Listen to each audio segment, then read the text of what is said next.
Estás escuchando Milenio 3 por Aluka Nanika.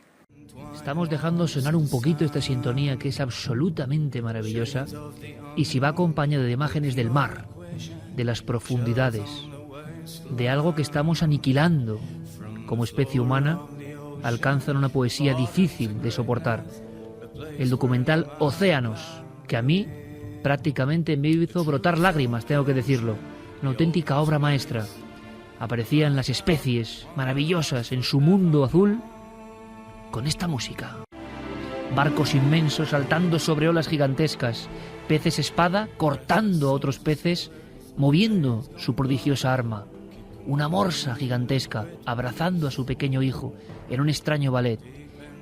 Un ejército de cientos de miles de individuos avanzando, como con una sola conciencia. Ballenas impresionantes, 10, 20, 50, 100 al mismo tiempo, siendo captadas por las cámaras. No, amigos, no me pagan nada, evidentemente, los creadores de Océanos. Lo digo como lo siento, como el que ve algo absolutamente prodigioso que te reconcilia con la imagen y con el trabajo de los hombres. Pocas cosas me han impresionado tanto como esta película, filmación, documental, enorme poesía. Hay un momento en que aparecen los tiburones, los temibles tiburones que siguen inmutables desde hace 250 millones de años y nos miran a los ojos. Y en algunos instantes, los ojos de los hombres hasta contienen más maldad. Prodigiosas especies como el narval, con su cuerno legendario, su diente tomado como artilugio de unicornio, atravesando los hielos. Una especie de armonía común que estamos rompiendo. Una especie de identidad, de pertenencia al planeta. Hay un instante en este documental que a mí me pone la carne de gallina. Un niño y su abuelo en un museo y simplemente están mirando a los ojos de especies. Especies en vitrinas, pero al fijarse, debajo pone animal extinguido. Extinguido en los últimos 40 años. Estamos cambiando los parámetros de comportamiento. ¿Quién es culpable aquí? Los animales están variando también su forma de actuar.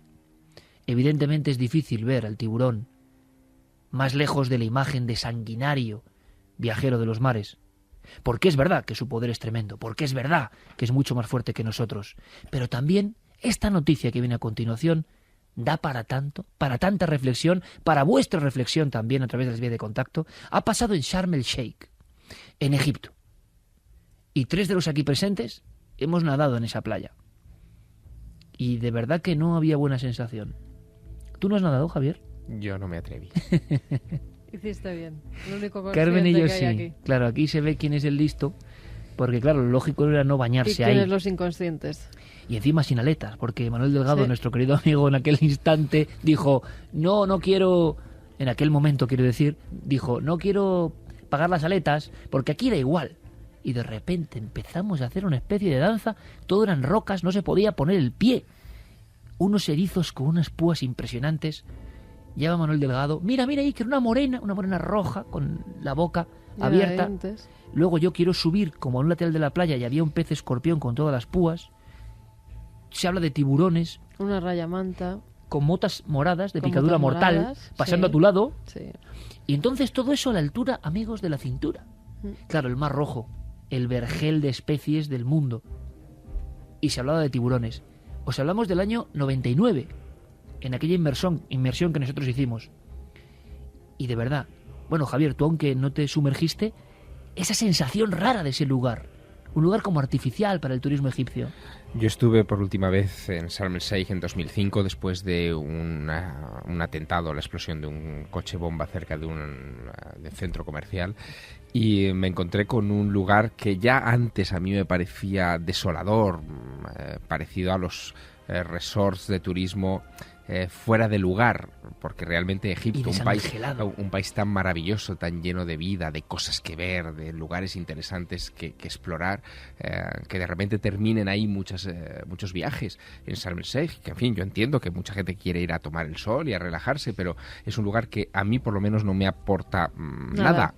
nada a mis inquietudes cuando piso un país tan Me parece un increíble lugar como es terrible, Egipto. ¿quieres que te diga? Pero que a mí me dio miedo. Es decir, es uno de esos lugares donde yo no me he sentido nunca ni amenazado en ningún sitio de Egipto, ni en Luxor, ni por supuesto en Asuán, o incluso en poblados nubios o en lugares dentro del desierto. Jamás, jamás. Pero allí se junta esa cosa de Occidente y Oriente mal mezclada, que no termina de darte paz, ¿no? Esa es la impresión que yo me llevé. Qué perfecto análisis, Javier. Es que esa es la situación. Sí, y que ahora pase esto allí, en ese escenario, lo que vamos a contar, pues realmente impresiona. Yo, vamos, si antes iba poco a Sharm el Sheikh, ahora no voy a ir nunca, ¿no? Y además la hospitalidad egipcia, evidente, maravilloso país para Increíble. conocer, pero este lugar es una rareza ahí. Nos pareció eso. Ahora, para ver y bucear, para los amigos que les guste el buceo, es un lugar impresionante, ¿eh? Claro, Eso sí. porque un poco para más allá gente están los especialista, arrecifes, ¿no? Para gente especialista, el mar para bucear es uno de los mayores lugares en los que puedes ver toda clase de especies extrañas. Claro, pero muchas espectaculares. venenosas, hay que decirlo. Claro, pero hay que saber dónde te metes. Bueno, recuerda que a una compañera que venía con nosotros... Pero no fue en la playa. No fue en esa playa, Fue ¿no? bañándonos en pleno Mar Rojo en mar abierto. Porque hubo una especie de serpiente de mar, ¿te acuerdas? Sí, eléctrica. Una especie de serpiente eléctrica le pasó por la espalda y toda la columna estaba en carne viva que se veía casi hasta el hueso. Sí, tuvieron que echarle en Toda el la barco columna. vinagre en la herida porque no tenían en ese momento en el barco además ningún otro medicamento o cosa para curarla. Y yo me acuerdo como esa chica gritaba, a grito pelado en medio del barco, echándole, ya te digo, vinagre en esa carne, pues que ese pez había dejado al descubierto. Porque estamos viendo que es como... Hay hábitats que son de ellos, de los animales, en libertad, que tienen que estar ahí. Y cuando esa mezcla que perfectamente ha descrito Javier, Oriente, Occidente, se mezcla de forma extraña, espesa, pues sí, hay fenómenos raros. Es un lugar azotado también por otras cuestiones, Sharm el Sheikh, pero en el aspecto del agua. ¿Qué ha pasado? ¿Por qué nos ha impactado tanto esto? Y luego, ¿qué versión conspiranoica, ya veréis qué material trae Santi, tiene todo esto? Vamos a hacer la crónica, Carmen. Viajemos a Sharm el Sheikh, le hemos puesto a todo el mundo en situación, playas un poco de arena oscura, de Espera, aspecto cerrado. no sigas, Vamos allá. no sigas, porque nos va a dar la descripción del lugar para que nos hagamos una idea de lo que ha ocurrido. La corresponsal del país en Egipto se llama Nuria Tesón y hemos hablado con ella. Vamos a ver, parece que hay un pequeño problema con ese primer documento, Va a con ese primer corte. describirnos Va ahora, cómo va, es ese perfecto. lugar. Noel ya lo tiene. Pues sí, es una zona maravillosa de arrecifes, es una reserva natural en la que se pueden encontrar muchísimas especies de corales de distintos tipos y además una vida submarina de distintas especies de peces y variedades que solamente se pueden encontrar en esa zona. Por lo tanto, atrae muchísimo la atención de todas las personas que están interesadas por el mundo submarino, el submarinismo. Pues en ese lugar que Nuria nos contaba que es como un Edén, ¿no? Un Edén marítimo, ha ocurrido que 4 turistas han sido atacados en los primeros días, 3 rusos y un ucraniano. Han sufrido diversas amputaciones por el ataque de uno o varios tiburones de punta blanca. Creían en un principio, al parecer en el morro tienen lo que es el pico, lo que sería el morro del tiburón de color blanco y por eso los reconocen como tiburón de punta blanca. Pero el suceso fue a más, porque las playas fueron cerradas durante unas horas, pero los turistas seguían bañándose. Y hay un primer dato para luego analizar. Vuelven a abrir las playas también, sin tener en cuenta que los tiburones no se habían ido o podían volver, porque los tiburones recorren mucha distancia en muy poco tiempo.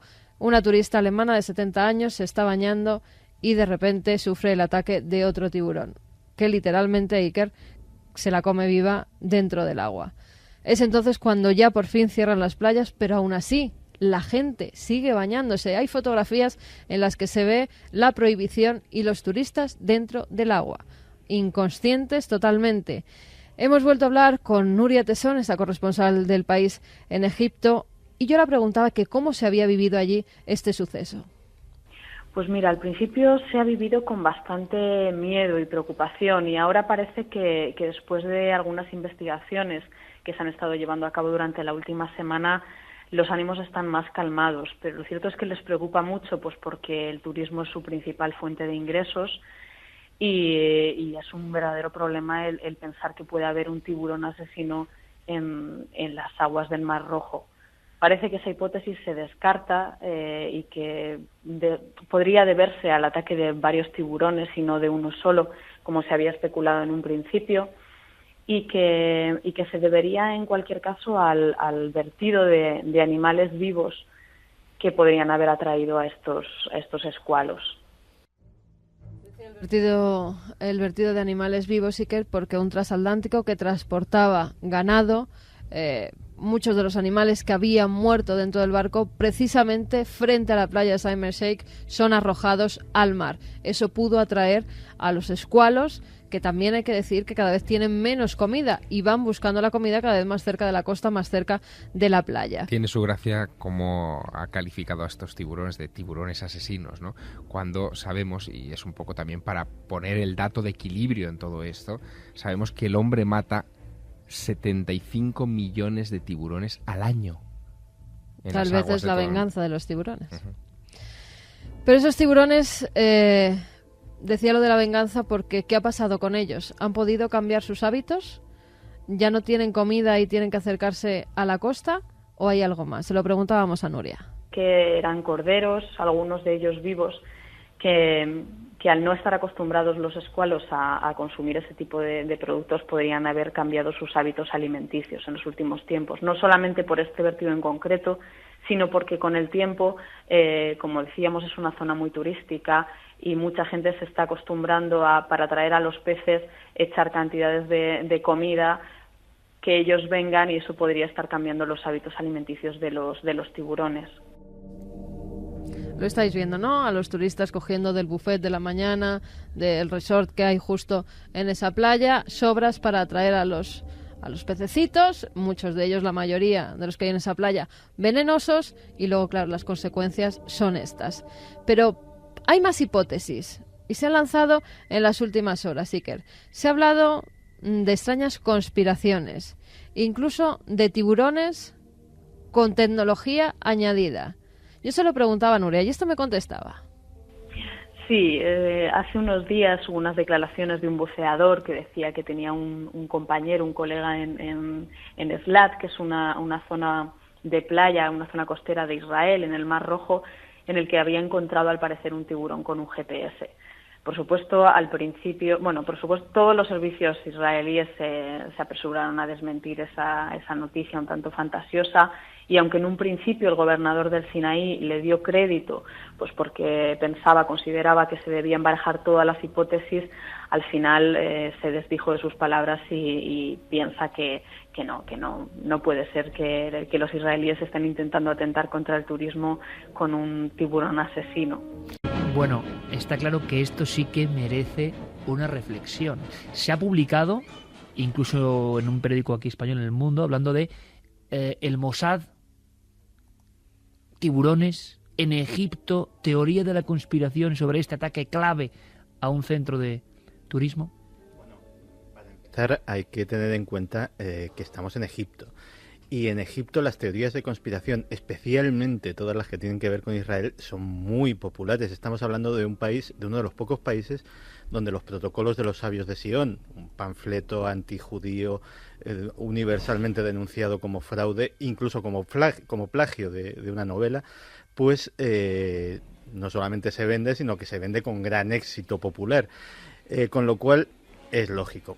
¿Un tiburón con GPS? Pues poder ser puede, es decir, los biólogos marinos marcan a determinados individuos de especies de lo más diverso para conocer sus hábitos migratorios, sus hábitos alimenticios, es decir, puede ser. Relacionar las dos cosas ya me parece tremendo.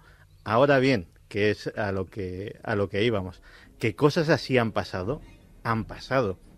En los años 80, en la base naval de San Diego, se inicia un proyecto que se llama Proyecto de Inteligencia de los Cetáceos, que pues suena como muy bonito. Dice, oye, pues para estudiar la inteligencia de los cetáceos. No.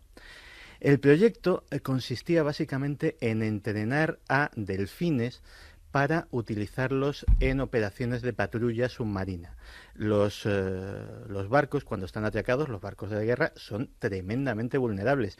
Un submarino nuclear en puerto está absolutamente indefenso Y imagínate un submarinista que coloque una mina, un artefacto explosivo potente en el casco de ese barco cargado con un reactor nuclear, cargado con armamento nuclear, etcétera, etcétera, pues puede originar unas consecuencias tremendamente graves.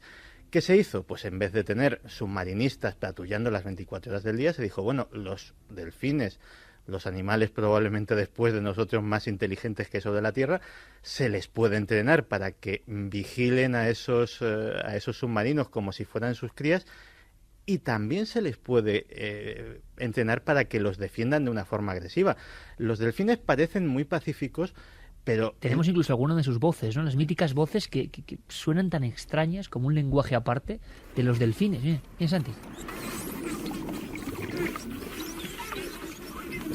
Siempre con un aspecto simpático, historias de vidas salvadas por delfines, por ejemplo, frente a tiburones, pero aquí los delfines forman parte de los combatientes, vamos a decirlo así. Claro, porque tienen una agresividad natural. De hecho, una de las cosas más asombrosas del mundo marino es que los delfines son precisamente de los pocos animales capaces de ahuyentar e incluso matar a un tiburón, simplemente utilizando sus hocicos duros como arma y su tremenda potencia muscular que los manda a la velocidad de un torpedo. Básicamente pueden propinar un golpe mortal para casi cualquier criatura que esté en el agua. Claro, los técnicos de la Marina estadounidense esto lo perfeccionaron de una manera tremendamente siniestra, y era dotando a estos delfines de unos arpones, los cuales se colocaban con un arnés en el propio hocico del delfín. Pero esto se llegó a hacer, Santi. Esto se llegó a hacer. O sea, se les entrenó para que en caso, estamos hablando de una instalación como puede ser la base de San Diego, cualquiera de las bases de la US Navy, que son instalaciones prohibidas y por lo tanto cualquier tipo de allanamiento ya se avisa que se puede utilizar la fuerza mortal contra el infractor, es decir, estaban, entre comillas, en su derecho. Y ese arpón, además, se les entrenó para que lo utilizasen de una forma sobrecogedoramente eficaz, porque no era un arpón normal. Ese arpón que tenían en el hocico era hueco, y, como una jeringuilla hipodérmica. Otra de las características que tienen los delfines es que tienen una capacidad pulmonar tremenda, lógicamente, para aguantar sin respirar todo el tiempo que aguantan, etcétera, etcétera. De tal manera que cuando clavaban el arpón, lo que hacían era soplar con esos pulmones poderosísimos y literalmente reventar por dentro al objetivo. Ese era el plan y así se les entrenó. También se intentó, pero salía muy caro, se les intentó entrenar para que colocasen minas, utilizarlos como misiles biológicos de alguna forma, para que llevasen adosadas minas y se lanzasen contra barcos, pero claro, el proceso de entrenamiento del delfín salía mucho más caro que comprar el misil ya tecnológico, por decirlo de alguna manera.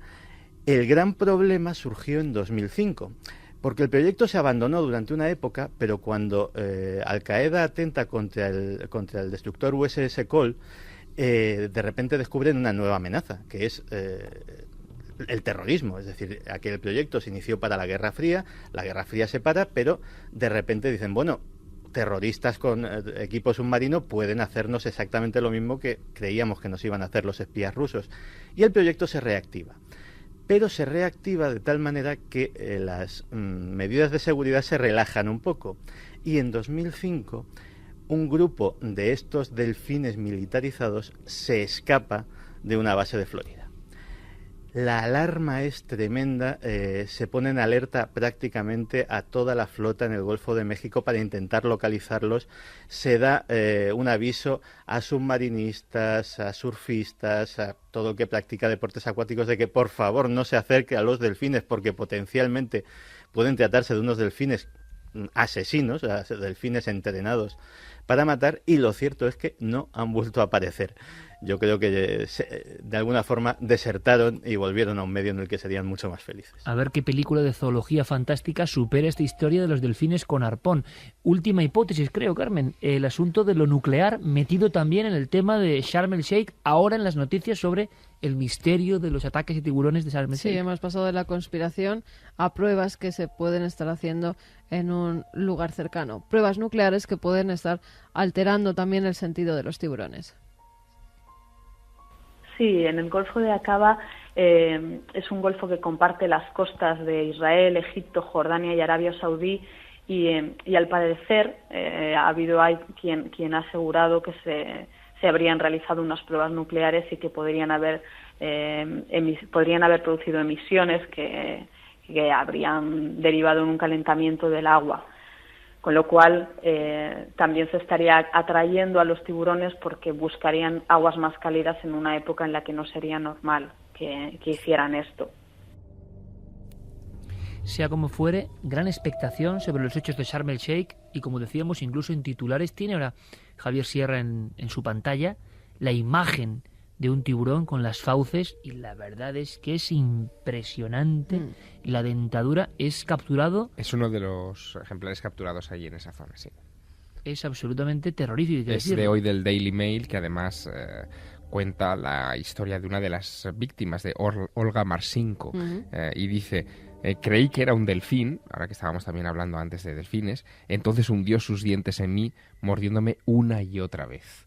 Esta mujer está todavía en el hospital del Cairo, con un brazo prácticamente devorado por uno de estos tiburones, y salvó las piernas gracias a que llevaba puestos las chanclas. Entonces el tiburón parece que se enredó con el calzado y con eso evitó que la devorase. Tremendo. Después de estos hechos, preguntaba a Nuria Tesón, recordemos que es la corresponsal del País en Egipto, que cómo estaban viviendo en estos momentos, que qué habían hecho, quién había ido a estudiar a estos ejemplares, ¿se sabía algo nuevo? ¿Las playas seguían abiertas o estaban cerradas del todo? Esto nos contestaba Nuria.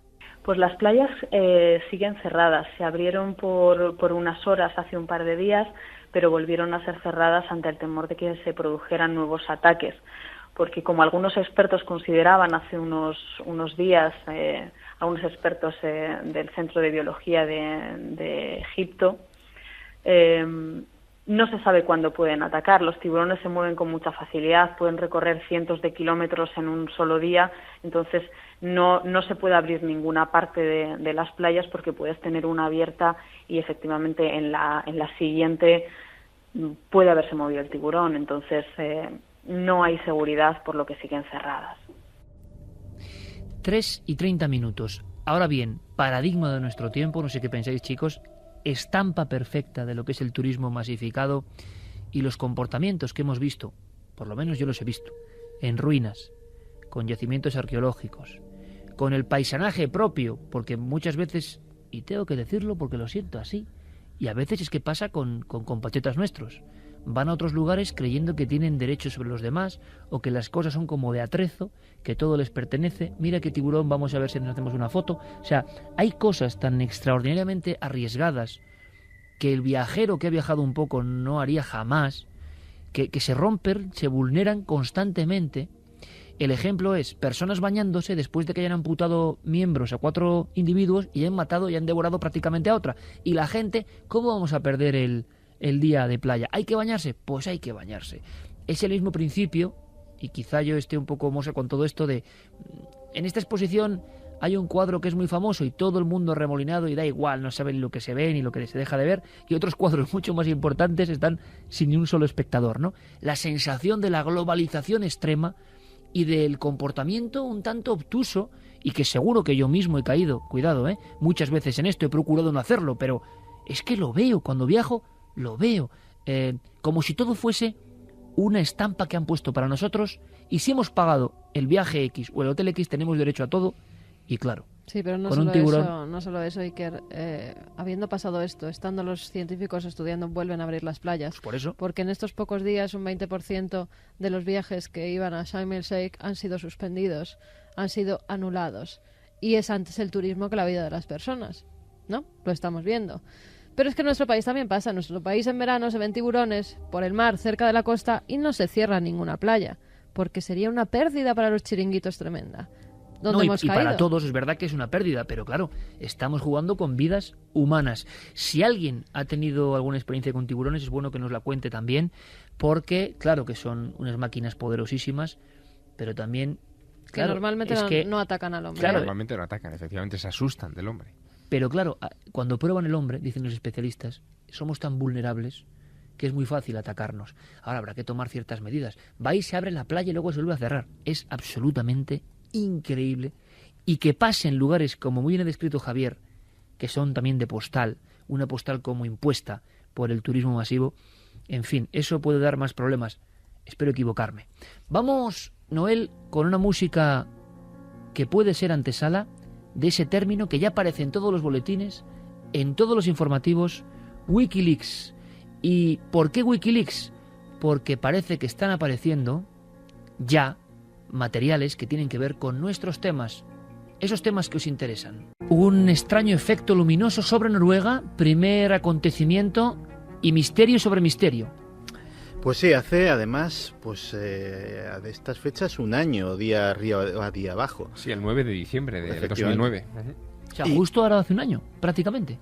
Pues como celebración de ese aniversario, en diversos foros de corte conspiranoico ha empezado a correr como la pólvora una noticia que dice que uno de los famosos cables diplomáticos de Wikileaks se refiere a este fenómeno celeste y lo achaca al famoso HAARP, al famoso proyecto que tienen los norteamericanos de estudio de la ionosfera oficialmente en Alaska, y que bueno, muchos piensan que se trata de un arma climática, de un arma para controlar los terremotos. Hay teorías de todo tipo. No solamente eso, sino que el tal cable haría referencia también a una serie de búnkeres secretos que estarían en preparativo para una eventual catástrofe global, etcétera, etcétera. Yo, en cuanto tuve noticia, me fui directamente a la fuente que es Wikileaks. Estuve revisando todos los cables de la embajada de Oslo, todos los cables que se han revelado salidos de la embajada de Oslo. No aparece este cable. Revisé todos los cables de diciembre del 2009 por si acaso. Tampoco aparece nada por el estilo. Y luego revisé el cable en cuestión. Y el cable en cuestión primero tiene una característica que ya hace sospechar, que es que tiene clasificación de top secret. Si algo se sabe de todo lo que ha revelado Wikileaks hasta ahora es que no hay ni uno solo de los documentos que tenga esa clasificación. Me estás hablando, Santi, de que empieza a haber fraudes sobre documentos que se hacen pasar como fuente de Wikileaks. No me atrevería todavía a calificarlo de fraude porque tanto yo como lo mandé a un par de colegas de mi confianza que saben de estas cosas. Amigos tuyos. Sí, y automáticamente me... Que tienen que volver tus amigos algún día, Santi. También, volverán. Y nada, apenas media hora después recibí contestación y hemos llegado a la conclusión de que si es un fraude perpetrado por una persona que conoce muy bien el tema. Hay estos cables y casi toda la documentación diplomática y secreta norteamericana tienen multitud de acrónimos, de siglas, de palabras en clave. Está codificado, por ejemplo, la fecha en la cual pueden ser desclasificados cada uno de ellos. O sea, todo eso va de oficio, va automáticamente. Todos esos códigos son correctos. Es decir, estamos hablando de que si alguien lo ha hecho es alguien que conoce perfectamente el tema y tiene unos conocimientos importantes de lo que es el mundo de las comunicaciones secretas. ¿Y sería un experimento de HAARP que se escapó de control? Sería un experimento de HAARP que tuvo, no tanto escapado de control, sino que tuvo una consecuencia indeseada, demasiado visible. Por Carlos, una cosa importante, compañero. ¿Ha puesto ya el vídeo Guillermo León en la página web? No sé si ha podido, porque hay problemas, imagino, de tránsito, pero nuestra idea era que las personas amigas de Internet pudiesen visualizar, si no lo haremos en las siguientes horas, lo haremos, esa espiral, porque es rarísimo el fenómeno. ¿Os acordáis muchos, verdad? Espiral azulada. De la que se dijo de todo en su momento. Parecía una carta Fener casi. Sí, era efectivamente de repente en el cielo nocturno aparece un punto luminoso que empieza a dar vueltas sobre sí mismo, dejando una estela alrededor en círculos concéntricos perfectos, ¿no? Como te digo, se dijo casi de todo, y una de las cosas que se dijo más interesantes es que quizá aquello era la consecuencia de una prueba balística fallida de un lanzamiento de un misil desde un submarino R-30 Bulava desde el mar Báltico, y que fue visto precisamente por los ciudadanos noruegos y filmado, ¿no?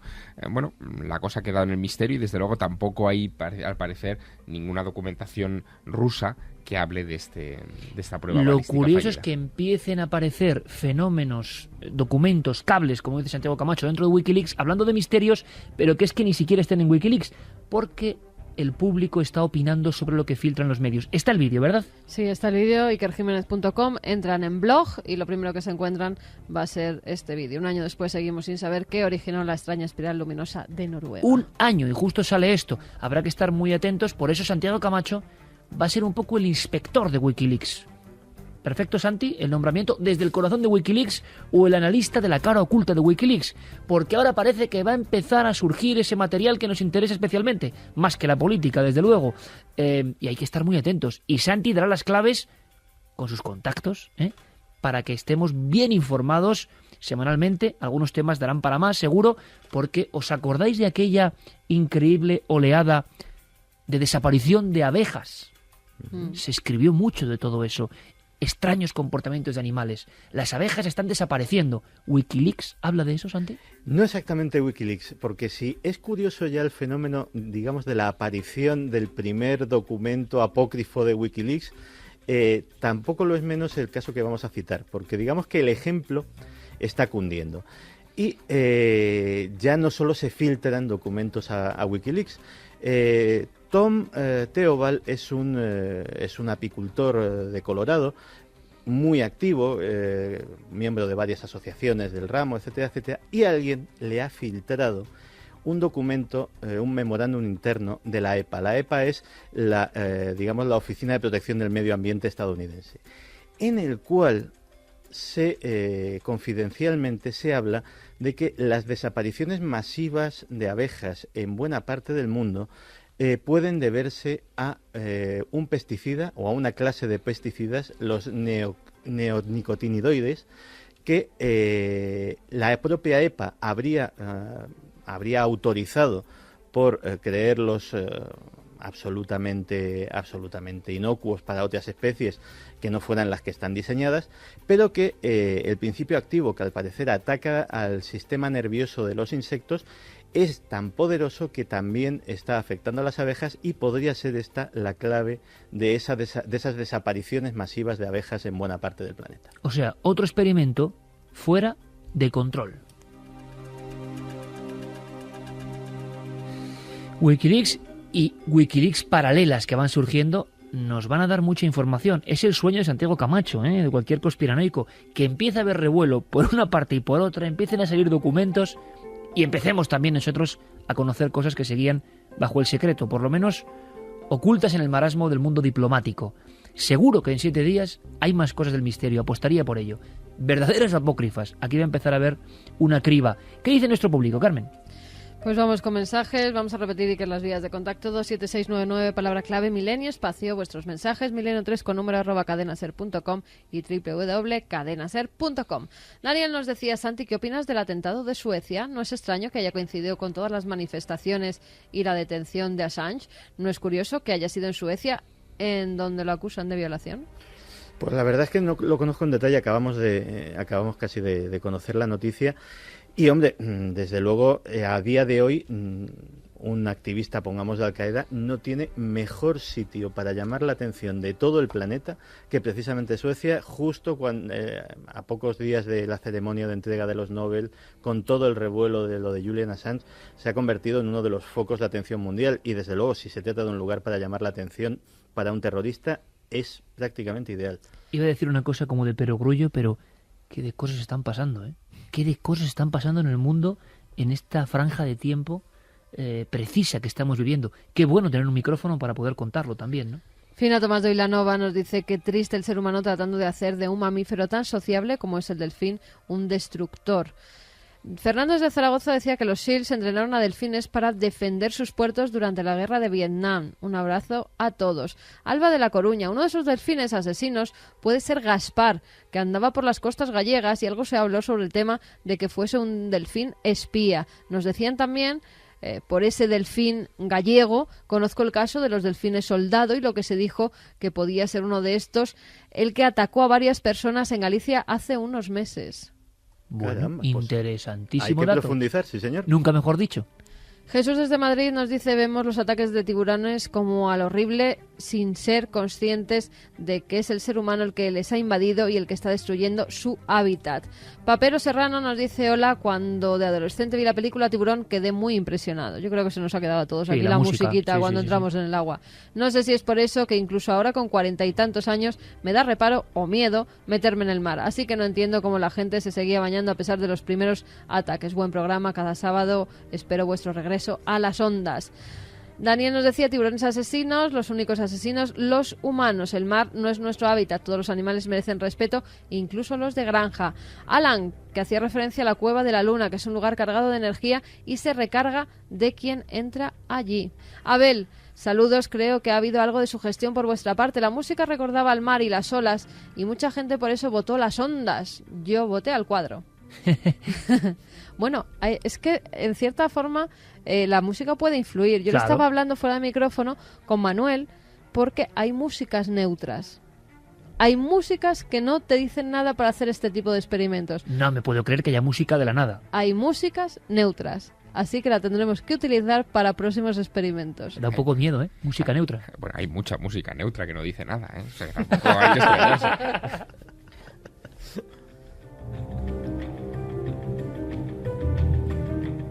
Jesús desde Madrid nos decía: este experimento me recuerda al mismo proceso al que se sometió Napoleón dentro de la Gran Pirámide de Keops. Javi desde Burgos: mientras hacía el experimento me ha pasado una cosa muy curiosa. En los momentos anteriores estaba jugueteando con una baraja Cerner que me regalaron con un libro. Dejé la baraja sobre la mesa y justamente al terminar ese efímero minuto levanté por curiosidad la primera carta de la baraja y estaba ahí la carta en la que pensé, casualmente, el círculo. Vamos luego con más mensajes porque, importante, hoy, un 10 de diciembre, apretado de acontecimientos, prácticamente un año de la espiral sobre los países nórdicos, Carlos Largo tiene el informe preciso sobre qué pasó tal día como hoy. Efemérides. Quizá luego Santiago Camacho nos dé un apunte que tiene que ver con la Gran Pirámide y con un hombre, un símbolo también, que se recuerda, John Lennon. 12 de diciembre de 1863, nace el pintor noruego Edvard Munch, autor de misteriosas obras como El Grito o La Muerte y la Doncella, que representan muchos de sus pensamientos: la angustia, la enfermedad y el fin de la vida. Y creo que son precisamente estos sentimientos de desolación y soledad los que Munch coloca en sus trabajos. Lo muestra a través de personajes en estados emocionales alterados y de estrés mediante una gran psicología en su interior. Todas sus obras eran igualmente poderosas y han sido fuente de inspiración durante años para muchos artistas.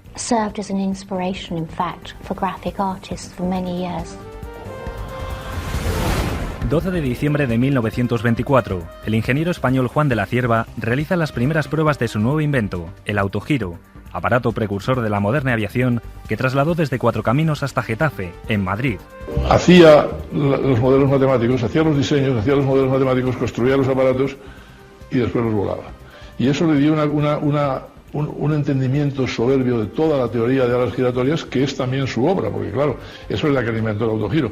Pero básicamente, con ayuda de varios matemáticos muy insignes, entre ellos el profesor Rey Pastor, aquí en España, pero básicamente desarrolló también la teoría de vuelo de alas giratorias, que es quizá una de las teorías más complejas en aerodinámica hoy. 12 de diciembre de 1935, el jefe de las SS, Heinrich Himmler, funda una de las organizaciones más terroríficas de la Alemania nazi, el proyecto Lebensborn. A fin de alcanzar este propósito, Himmler urgió a los miembros de las SS a tener cuantos hijos pudieran con mujeres de raza aria. Estos niños habrían de convertirse en la columna vertebral de una nueva generación de nazis racialmente puros.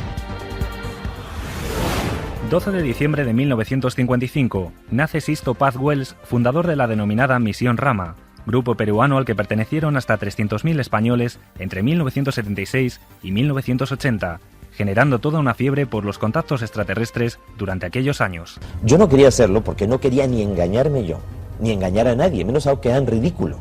Pero tanta fue la insistencia que simplemente para demostrar que no era verdad, nos prestamos para repetirlo Y me sorprendí mucho cuando nuevamente recibo un mensaje y se nos dice que vayamos a 60 kilómetros al sur de Lima, porque el 7 de febrero del año 74, a las 9 de la noche, veríamos aparecer la nave. Y esa sería la confirmación de que el contacto era real.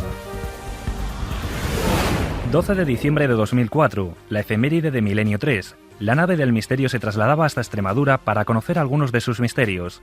Una noche llena de sorprendentes historias como la de Antonia Batista, la niña endemoniada de Villafranca de los Barros. En la villa de Villafranca, en 9 días de octubre, sus mercedes don Mateo Vaca Liria y Diego López Barragán, alcaldes ordinarios de esta villa, por su majestad, abren, por mandato de la reina gobernadora, en persona del licenciado José Beltrán de Arnedo, un pliego para la investigación del caso de una niña de 3 meses y medio, hija de padres portugueses estantes en esta villa, que habló inexplicablemente por el mes de septiembre pasado ciertas palabras latinas.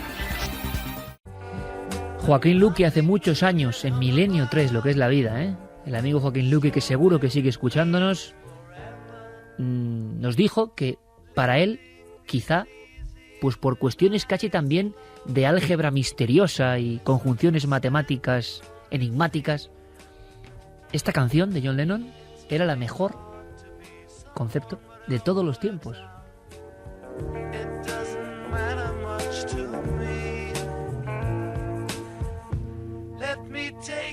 Uno de los clásicos de este icono que desapareció hace prácticamente 30 años y en su expediente, en su muerte, en su enigma, aún quedan cosas por resolver. Nos han preguntado mucho, evidentemente, por la situación de ese ser malévolo, Chapman, y lo que poca gente sabe, estoy seguro, Santi, es que John Lennon, entre su vida de aventuras y de conexión con el misterio y lo sobrenatural y lo esotérico, pasó una noche como Napoleón en la Gran Pirámide. 79, concretamente, John Lennon y Yoko Ono están viajando por Egipto y consiguen permiso para pasar una noche dentro de la Gran Pirámide. Eran unos apasionados de la cultura egipcia. De hecho, se cuenta que John era una persona que era un coleccionista y comprador compulsivo y se hizo, nadie sabe cómo, con varias momias egipcias que guardaba en el sótano que tenía en el edificio Dakota. Con dinero todo se compra. Y John Lennon tenía momias en el Dakota. Claro, vamos a ver. El día 8 se cumplió. Está sembrado, Santi. O sea, delfines con arpón. Wikileaks apócrifo. Y todo en Egipto. Todo en Egipto. Todo en Egipto. Sí, señor. Claro, el pasado día 8 se cumplieron 30 años de la muerte de Lennon. Y aproveché para repasar algunas cosas que tienen que ver con lo oculto y con el misterio en la vida y en la muerte de John Lennon. Por ejemplo, muy poca gente sabe también que John Lennon y Yoko Ono tenían un tarotista en su corte, digámoslo así, de cabecera, que era Charlie Swan. Charlie Swan acudía prácticamente todas las semanas y muchas veces, varias veces a la semana, al apartamento del edificio Dakota, pues ya era casi como un amigo, y a echar las cartas. En la última semana le salía insistentemente a John Lennon, cada vez que abría una carta le salía la carta de la muerte. Y Charlie Swan le intentaba apaciguar y le decía, no, si no pasa nada, esto significa cambio, va a significar que este va a ser tu año. Esta vez yo creo que el significado de esa muerte fue bastante más literal de lo normal. Por otro lado, Yoko Ono estuvo coqueteando con temas como la brujería, como la santería. Viajó a Colombia a visitar a una famosa hechicera a la que pagó $60,000 para que le enseñara algunas de sus mejores maldiciones. Es decir, hay toda una historia, pero David Chapman, el asesino, tampoco se libra, porque se ha hablado de lo demente que estaba y está, de los 10 años que se tiró odiando mortalmente a John Lennon, pero por ejemplo una cosa que se ha contado muy poco es su vinculación con el satanismo. Chapman, hay un momento previo al asesinato de John Lennon que se empieza a interesar por estos temas y que hace rituales satánicos en su casa, desnudo, con música de los Beatles, maltrata a su mujer en aquel momento, en un paroxismo extraño de violencia, y planea hacer una verdadera masacre, porque no era John Lennon el único que quería matar. Santi, vamos a hacer una cosa. Dossier, próxima semana, John Lennon y su lado oculto. Da para ello. Claro, es que yo creo que es increíble. Estamos ya en el tiempo de esos cambios de música, de la buena energía, de los oyentes. La semana que viene, Santi, Dossier John Lennon, ¿te parece? Hecho. Es increíble. Primero, gracias a toda la gente, ¿verdad, Javier? ¿Verdad, Carmen? En Toledo, sí, que estuvo con nosotros presentando el libro de unos buenísimos amigos, de Javier y de Luis, grandes conocedores de Toledo. Qué acogida, qué cariño, pero nos sorprendió porque hubo personas que vinieron, por ejemplo, con imágenes de su boda, y en la boda ponían esta canción, y toda la boda de, no sé, 200 personas, de no sé cuánto, apagaban las luces, sonaba alegría. Y todos debían ser milenarios, porque vamos, una boda y la música, esta música exactamente. Totalmente. Increíble. Yo no sé si alegría, pero se podría definir, Javier, en una palabra, ¿qué se siente en una noche en la Gran Pirámide? Yo no he tenido esa fortuna. Pasar una noche en la Gran Pirámide, muchas grandes figuras de la historia lo han buscado. ¿Por qué? ¿Qué se siente ahí una noche en la Gran Pirámide? En una palabra, vacío.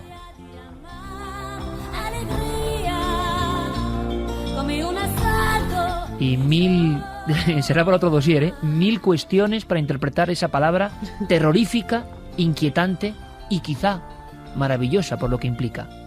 Sí, estas que luego fechas, las palabras además, se interpretan como se claro, quiere, que ya está diciendo todo el mundo que nos vamos, que dejamos milenio, que no. acaba el año y no volvemos. Bueno, que no, si de repente los jefes de la SER dicen que ya fuera, pues sí. Por lo que dijimos el otro día, bueno, ya hay hasta foros en los que se dice que no volvemos, que ya lo hemos anunciado, que nos hemos cansado. Déjame una cosa, hablando de foros y de cuestiones, de verdad, bueno, Santiago Camacho con su página en Facebook, sí, así de moderno es él. Ya tienes Facebook. Página en Facebook, Santiago Camacho, buscadlo por ahí. Javier Sierra, con javiersierra.com, que ya se empieza a hablar de la novela que se llama, Javier... Se llama El Ángel Perdido y tiene fecha de salida, que ya hablaremos, 4 de febrero. Contaremos las claves aquí. 2011 contaremos las claves, por supuesto. Perfecto, javiersierra.com para más información. La mía la conocéis, que es la nuestra.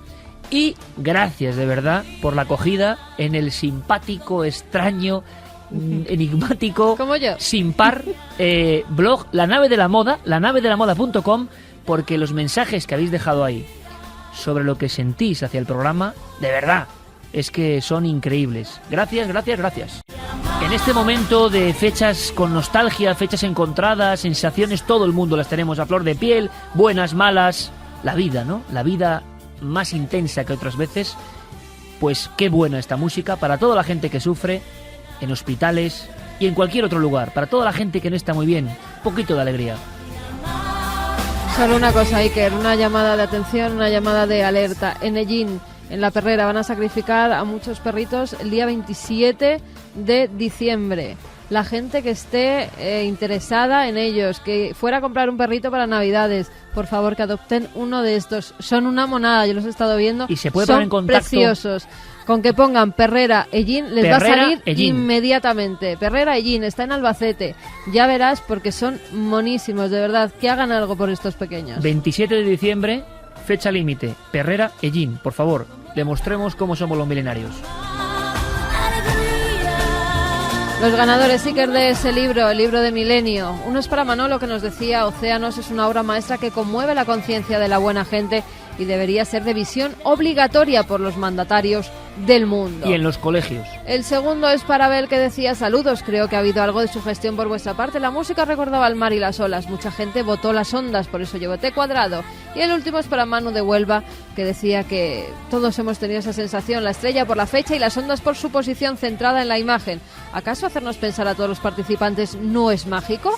¿No es tremendo imaginarnos a todos concentrados en esta alerta psi? Alerta psi, qué bonito, qué bonito. Y lo de los 10 cielos, que seguimos recogiendo vuestras recomendaciones, los mejores 10 cielos de España, para hacer otra alerta diferente. Lo que es mágico es, bueno, Santiago Camacho, imagínate.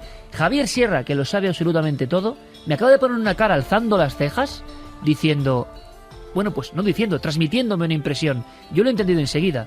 Qué maravilloso es que los oyentes sigan sorprendiéndonos y enseñándonos cosas. Chicos, como siempre, que es un placer y un honor hacer este programa con todos vosotros y pasarlo también. Carlos Dargo, gracias compañero. Fermín Agustín, lo mismo digo.